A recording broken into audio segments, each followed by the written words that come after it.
Let's take this on with Andreas Krieg, who's an associate professor at the School of Security Studies, King's College London, joins us from London. Andreas, thanks for joining us here. Interesting hearing about the constituent parts of the weapons that different countries have. But what about the resources, the stocks of those, and how long they may last? I mean, how long can Iran keep firing missiles into Israel, into the Gulf, and how long can the Gulf defend itself? How long indeed can Israel fire and defend itself with the stocks that they currently have? And that, because how long all these missiles last and all the stocks of weapons last has a fundamental impact on how long the war is going to last. No, I mean, we have to differentiate between the different types of weapons that are being used by the Iranians. So the ballistic missiles are limited in terms of they're depleting their stockpiles, and they won't be able to replenish them as quickly as, for example, their stockpiles of drones. But they have thousands and thousands of drones, very cheaply made, and they can continue producing them. And also there is a different sort of set of objectives here. So if you're striking Israel, you're trying to inflict pain, you're using your ballistic missiles. We see the rate of firing to go down, but they're also using more sophisticated technology to target Israeli targets.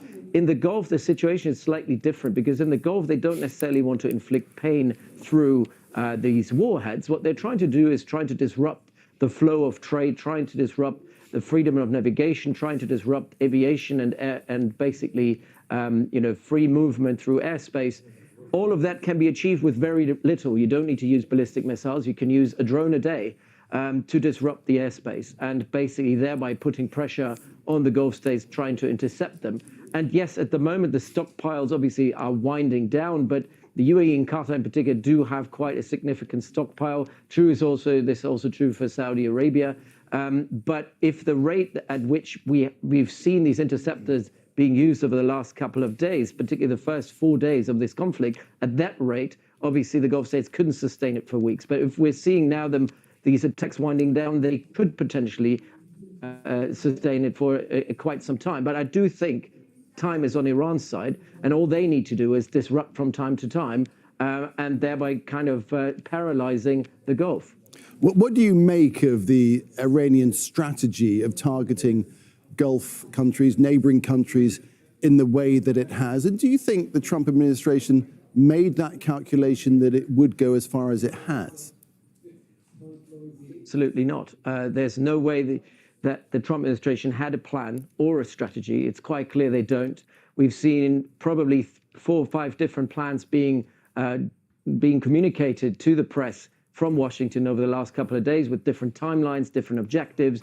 It seems like it's a bit of an improv military operation where they're trying to improvise and see what comes next. So there's absolutely no plan. They certainly didn't plan for the Iranians to escalate in the way they did, although everyone in the Gulf, everyone who's done Gulf security, anybody who's ever done any war game on the Gulf has planned for this worst case scenario. And this is the scenario that we're seeing now, with the Strait of Hormuz practically closed, with attacks on energy and critical national infrastructure, attacks on ports and airports. That is something, kind of what the Iranians are trying to do is hit the center of gravity and the livelihood of these Gulf states. That was to be expected. It's going all out.